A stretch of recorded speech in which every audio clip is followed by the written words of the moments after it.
हमें बताएंगे Canada work permit के लिए क्या क्या डॉक्यूमेंट्स की रिक्वायरमेंट है, क्या क्या चेकलिस्ट है। आखिर हमें भी तो पता लगे।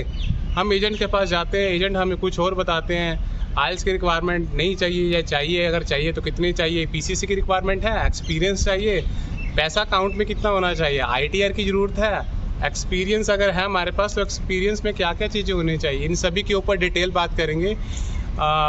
मेरे व्यूअर्स एंड सब्सक्राइबर चाहे वो इंडिया, नेपाल, भूटान, पाकिस्तान या फिर किसी भी कंट्री से हैं, इस वीडियो को अंत तक जरूर देखना। वीडियो को मैक्सिमम से मैक्सिमम शेयर करना सो दैट आपके जो भाई बहन हैं उन तक भी ये वीडियो पहुंच सके, उनको भी अवेयरनेस हो कि कनाडा वर्क परमिट के लिए कौन कौन सा डॉक्यूमेंट्स चाहिए होते हैं, तो आप सबको वो सब चीज़ें पहले से ही इन्फॉर्म हो पाता हूँ।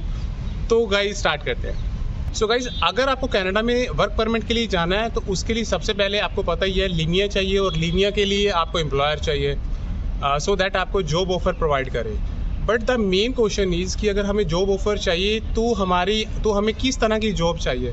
कनाडा में क्या होता है कि जो जॉब है वो क्लासिफिकेशंस हैं, उनको एक नो कोड दिया गया है। अब कनाडा में 4 तरह के नो कोड होते हैं बेसिकली, नोक ओ, नोक ए, नोक बी, नोक सी और नोक डी। तो उसके अकॉर्डिंग जो है वो जॉब्स को क्लासिफिकेशन किया गया है कि नोक ओ में कौन कौन सी जॉब्स आएंगी, नोक बी में कौन सी आएंगी, नोक सी में, डी में और ए में। तो उसके अकॉर्डिंग्स ही आपकी एलिजिबिलिटी तय होती है कि आपको कितने, आपकी एजुकेशन क्या होनी चाहिए, आपके आइल्स में स्कोर क्या होने चाहिए, आपके पास कितना एक्सपीरियंस होना चाहिए, आपकी जॉब रिस्पॉन्सिबिलिटीज़ के अकॉर्डिंग ही ये सब चीज़ें तय की जाती हैं। सो गाइस, इस चीज़ का सबसे पहले आपको ध्यान देना है। नाउ अब हम बात करते हैं कि मैं अब आपको अगर डॉक्यूमेंट्स बताऊंगा तो ये किस कैटेगरी के लिए है। आज के टाइम में स्किल ट्रेड वर्कर जो हैं या स्किल वर्कर की रिक्वायरमेंट्स बहुत ज़्यादा हैं, जो कहीं ना कहीं लेवल बी या सी में आती हैं, या आप डी में कंसीडर कर सकते हैं। मैं यहाँ पर नोक ओ और नोक ए की जॉब्स के बारे में बात नहीं करूँगा, ना उनके डॉक्यूमेंटेशन के ऊपर बात करूँगा। यहाँ पर बात करूँगा नोक बी, सी एंड डी के लिए। तो सबसे पहले आपके पास पासपोर्ट होना बहुत ज़रूरी है, जिसकी वैलिडिटी एटलीस्ट 6 मंथ होनी चाहिए। बिल्कुल गाइस, अगर आपके पास पासपोर्ट नहीं है तो प्लीज़ उसको बनाइए। अगर पासपोर्ट है, चेक कर लीजिएगा उसकी वैलिडिटी 6 मंथ है या नहीं है। नाउ द सेकंड चीज़, हमारे पास एजुकेशन होनी बहुत ज़रूरी है। अब कितनी एजुकेशन होनी ज़रूरी है? एटलीस्ट 12th पास आप होने चाहिए फॉर नोक बी की जॉब्स के लिए और नोक सी या डी की जॉब्स के लिए। अगर आपके पास बैचलर्स हैं, मास्टर है, very well, but at least 12th आपके पास होनी चाहिए, और 12th में अगर आपके पास मार्क्स अच्छे हैं तो यस, बहुत अच्छा रहेगा आपके लिए भी। नाउ बात करते हैं एक्सपीरियंस। सो गाइज़, यहाँ पर क्या है कि बहुत सारी कंपनीज़ हैं जो कहती हैं कि हमें इतने साल का एक्सपीरियंस चाहिए, but there are number of companies जो कहती हैं कि हमें एक्सपीरियंस नहीं चाहिए, हम आपको खुद ट्रेन करेंगे अपने अकॉर्डिंग। सो गाइज़, अगर आपके पास एक्सपीरियंस है तो वेरी वेल, अदरवाइज़ वो आपको ट्रेन भी कर सकते हैं। बट मैं आपको ये एडवाइस दूंगा कि आपके पास एक्सपीरियंस होना चाहिए। आप जिस भी जॉब के लिए अप्लाई कर रहे हैं एटलीस्ट 3 to 5 ईयर्स तक का एक्सपीरियंस आपके पास होना चाहिए। अगर आपके पास एक्सपीरियंस है तो मेक श्योर कि आपकी जो सैलरी है वो इन अकाउंट होनी चाहिए। आपके पास अगर सैलरी इन अकाउंट है तो यस, आप प्रूव कर सकते हैं कि आपकी जो जॉब है वो बिल्कुल जेन्युइन जॉब है। नाउ अब अकाउंट के साथ आपके पास सैलरी स्लिप्स भी हों तो बहुत अच्छी बात है। मेक श्योर अगर आपके पास जॉब है, आपके पास एक्सपीरियंस है, तो आपके पास हर एक डॉक्यूमेंट होना चाहिए। आपके पास उसका ऑफर लेटर होना चाहिए। अगर ड्यूरिंग द जॉब आपको अप्रेजल मिला है या कोई प्रमोशन मिला तो वो प्रमोशन लेटर या अप्रेजल लेटर भी होना चाहिए।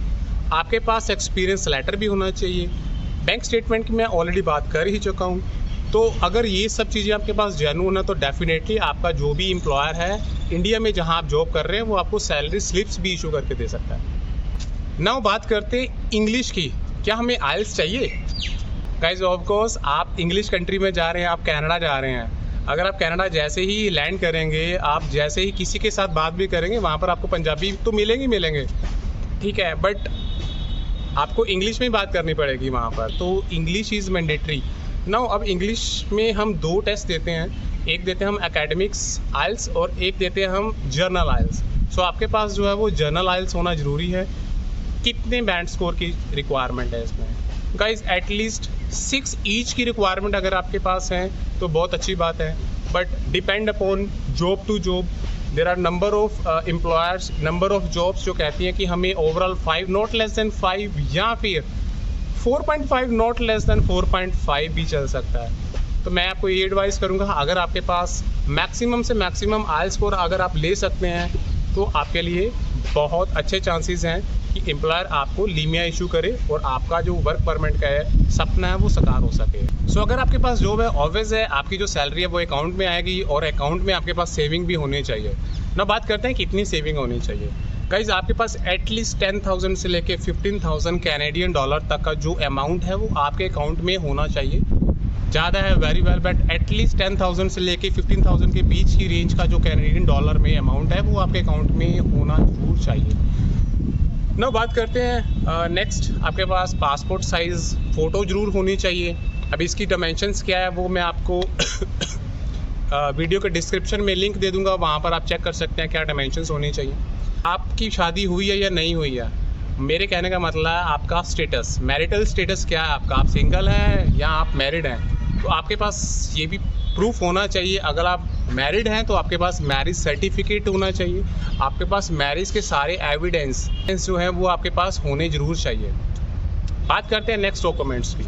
हमें चाहिए PCC, पुलिस क्लियरेंस सर्टिफिकेट। आपका इंडिया में कोई क्रिमिनल रिकॉर्ड तो नहीं है, आप जिस भी सिटी से या जिस भी एरिया से या जिस भी कंट्री से हैं वहाँ से आपको PCC की रिक्वायरमेंट ज़रूर होगी।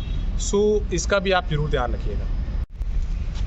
Last but not the least, आपके कोई पास में रिफ्यूज़ल तो नहीं है, तो मेक श्योर इसका भी ज़रूर ध्यान रखिएगा। समटाइम्स ऐसा होता है कि हमने पहले अप्लाई करना होता है स्टडी वीज़ा पे, बट हमारा स्टडीज़ हो जाता है रिफ्यूज़ल और उसके बाद हम अप्लाई कर देते हैं टूरिस्ट वीज़ा। तो कहीं ना कहीं जो एम्बेसी ऑफिसर है वो ये ज़रूर सोचता है कि इसकी आने की टेंशन जो है कुछ और है, यहाँ सेटल होने की है। पहले इसने इस वीज़ा कैटेगरी में अप्लाई किया था, बट राइट नाउ ये इस वीज़ा कैटेगरी में अप्लाई कर रहा है। तो मेक श्योर कि आपके रिफ्यूज़ल्स ना हो पुरानी कोई भी।